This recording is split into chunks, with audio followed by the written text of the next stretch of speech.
안녕하세요. 미국 명문대학교 입시 컨설팅 제임스 유학 큐링크의 제임스 한 대표입니다. 오늘 영상에는 아무래도 이제 새로운 시즌이 시작되는 거에 맞게 얼리에 대한 중요성에 대해서 다시 한번 강조하는 그런 영상을 소개하도록 하겠습니다. 지금 이제 보고 계신 화면들이 작년 기준이에요. 그러니까 2024, 그러니까 최근 기준이 아니라 2년 전이죠. 2년 전 입시. 그래서 이제 작년에 입학했던 학생들 그 기준인데 첫 번째 봐야 될 부분은 역시 얼리 합격률이 레귤러보다 훨씬 더 높다. 네. 그리고 간혹 이제 이런 부분에 대해서 이제 학교 측에 문의를 하면 저기 아무래도 얼리가 더 높기 때문에 학생들이 얼리에 무조건 지원을 해야 되겠네요. 이렇게 물어보잖아요. 그럼 학교들마다 핑계가 있어요. 항상 한다는 얘기가 그렇지 않다. 우리는 얼리하고 레귤러하고 거의 뭐 거기에 대해서 어떤 특별한 매니지를 주지는 않는다. 이렇게 얘기를 합니다. 그래서 말하면서 그러면 왜 얼리 합격이 높을까요? 그러면 워낙 학생들 풀이 좋고 준비된 학생들이 일찍 얼리 완벽하게 준비해서 지원하는 그런 성향의 학생들이 많이 몰리기 때문에 당연히 좋은 지원자 풀을 이제 자랑하고 있는 얼리가 합격 학생들이 풀이 좋기 때문에 더 높을 수밖에 없다. 이런 조금 굉장히 진부한 이제 핑계를 많이 대거든요. 근데 현실은 제 이제 조사 결과 제가 누적된 데이터를 보면 어, early decision. When I'm talking about early, I'm talking about early decision, not early action. 그리고 이 부분에 대해서는 나중에 추가로 말씀드릴 거예요. 실제로 이제 학생들의 이제 early 붙었던 학생들의 스펙이랑 정시 라운드, 이제 regular 라운드에서 붙은 학생 스펙을 보면 100점 만점에 GPA는 한 대략 2점 정도 차이가 나고요.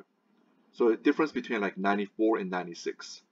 SAT 같은 경우에 GPA 같은 경우에도 뭐 3.9하고 한 3.8, 0.1 정도, 0.15 이상은 충분히 차이가 나요. 그 더 놀라운 거는 SAT도 1490하고 1530, 대략 한 40점 정도 차이 난다 보시면 됩니다. 네. 그 정도로 차이 난다는 거는 얼리가 훨씬 더 유리하게 합격한 사례들이 상당히 많았다는 부분을 제가 강조하면서 말씀드리고 싶어요. 이 부분을 제가 말씀드리는 이유는 그만큼 학교에서 이제 취하는 공식 스탠스랑 실제로 이제 empirical evidence 그런 증거를 바탕으로 통계를 보면 좀 많이 이제 차이가 난다. 이 부분 말씀드리고 싶습니다. 그 두 번째로 더 강조드리고 싶은 거는 여러 가지 이제 해석하는 부분이 있겠지만 이걸 볼게요. 제가 항상 얼리에 대한 중요성을 하는 이유가 학생들이나 학부모님들이 선택할 때 얼리를 이제 좀 이렇게 접근하거든요. 어차피 난 레귤러 폼 해가지고 20군데 다 지원할 수 있어. 왜냐면 그게 that's the number of schools that you can apply a maximum for Common App. Common App에 20개까지 지원 가능하기 때문에 난 19개 정도 추가로 지원할 수가 있기 때문에 얼리는 그냥 드림 스쿨로 지를 거야.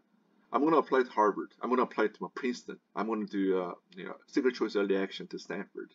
하고 너무 이제 어떻게 얘기할까요? 좀 버리는 카드 위주로 해요. 그냥 쏜다. 네, 그냥 달린다.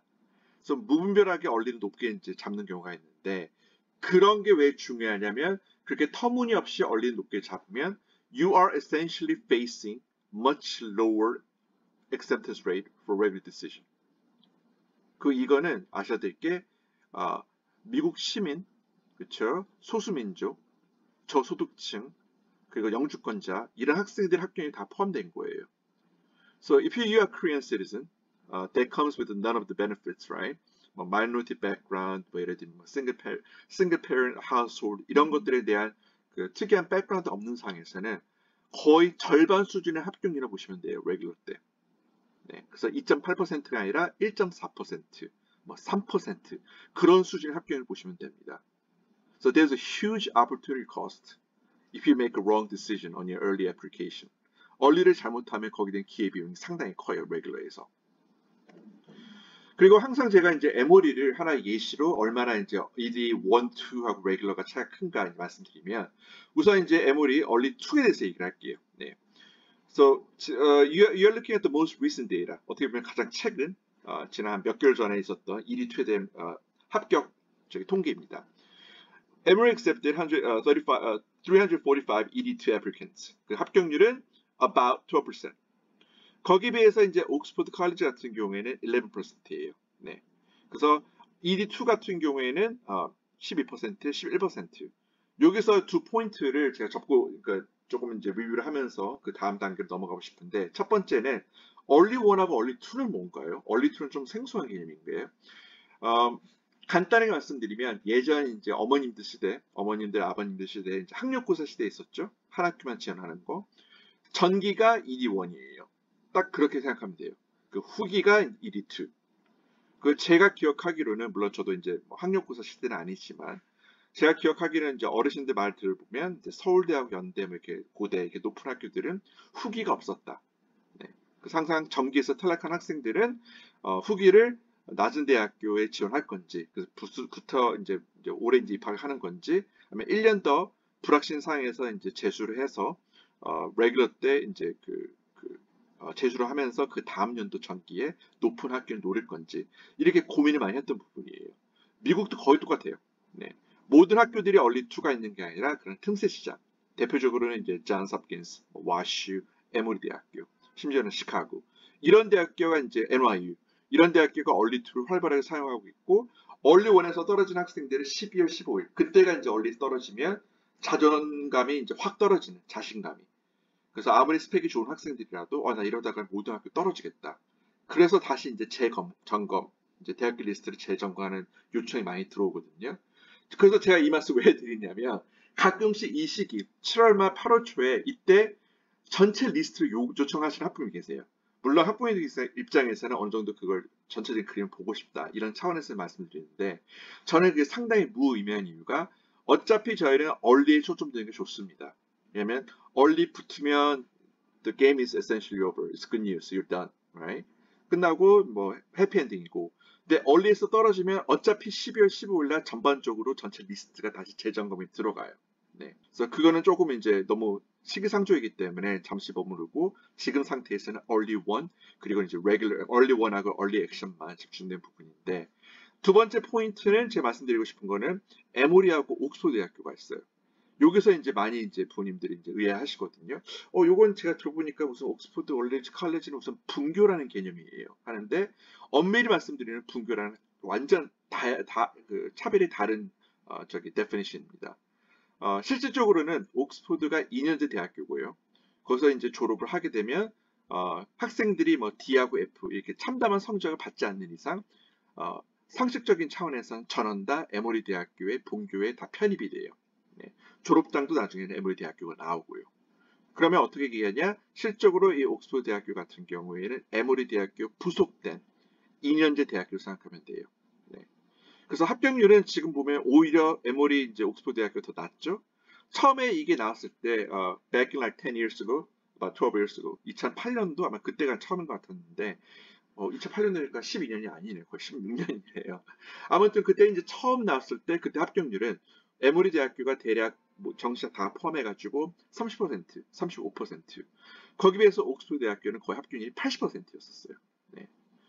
그렇게 시작을 했지만 이제 학생들이 이제 에모리 옥스퍼드 프로그램에 대해서 알고 거기에 대한 이제 수많은 베네핏 거기에 대해서 이제 알고 난 다음에 합격률이 급격하게 떨어져가지고 불과 한 4, 5년 만에 에모리 대학교랑 거의 똑같은 그 합격률을 이제 자랑했던 그 정도까지 떨어졌던 기억이 나는데 그러면 여기에서 차이가 뭐냐?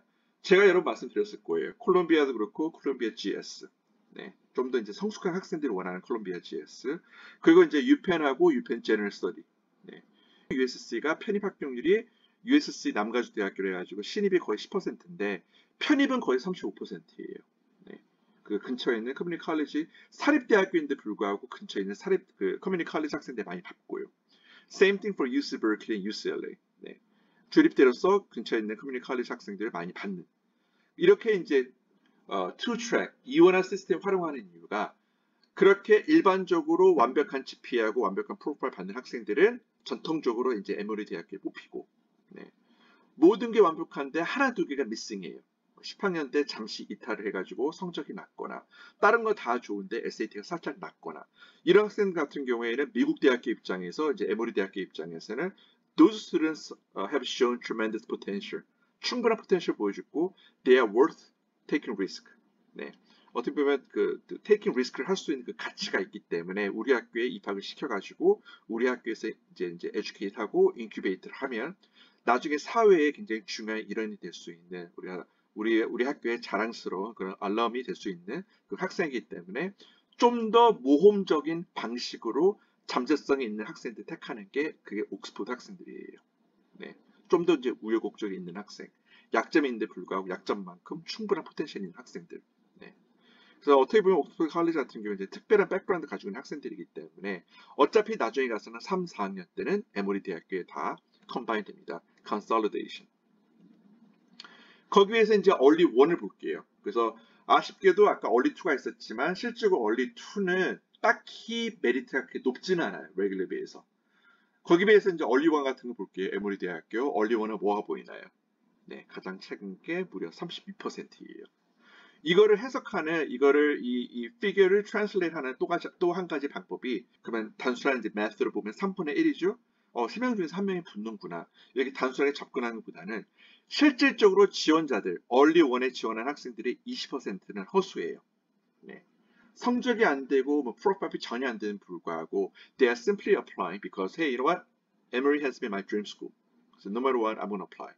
에모리는 저 드림 스쿨이에요. 뭐 콜롬비아는 저 드림 스쿨이에요. 뭐 하버드는 제 드림 스쿨이기 때문에 성적이 안 되더라도 무조건 지원할 거예요. 이런 학생들이 일반적으로 20%가 있다는 이론이 있어요.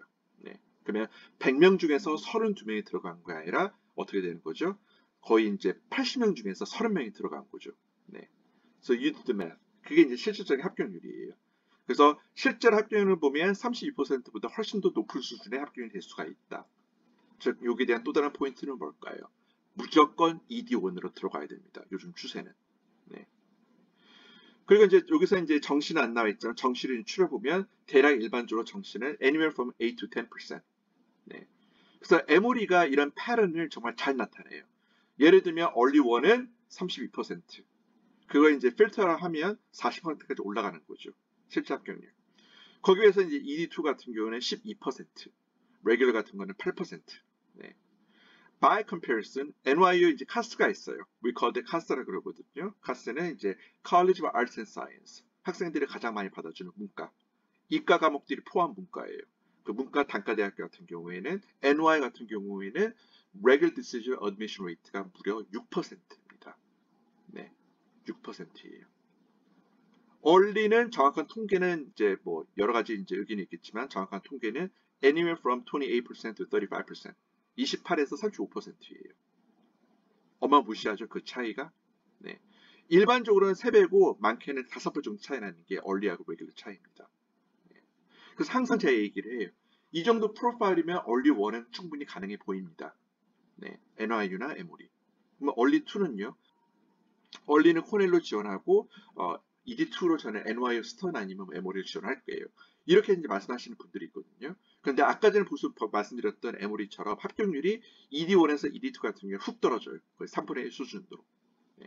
그래서 본인이 정말 가고 싶다면 ED1을 좀 노려야 되고. 그래서 다시 말씀드리면 기업일견 얘기했는데 이게 이제 최근에 업데이트된 대학교 이제 입시 난이도예요. 이렇게 여기서는 이제 일반적으로 보면 입시 난이도. 이게 이제 가장 들어가기 힘든 학교. 그 다음 그룹. 네. 그리고 이 안에 그룹에서 이제 랜덤하게 제가 처리를 했기 때문에 딱히 순서를 이제 볼 필요는 없어요. 그래서 제가 항상 우려스럽게 학생들이 말하는 게 하버드를 잘못 쓰면 떨어진다, 얼리에서. 그러면 실질적으로는 in a sense, your admission rate for the regular decision for these two groups of school is about 4%예요. 네. 유학생이라면 3%. 정시 합격률이 6%, 8%. Same thing for this. 이 학교들. 네. 거의 한 6에서 8% 합격률, 10% 정도 합격률 보여주는 게 이쪽 그룹이기 때문에 얼리에서 떨어지면 고생이 시작입니다.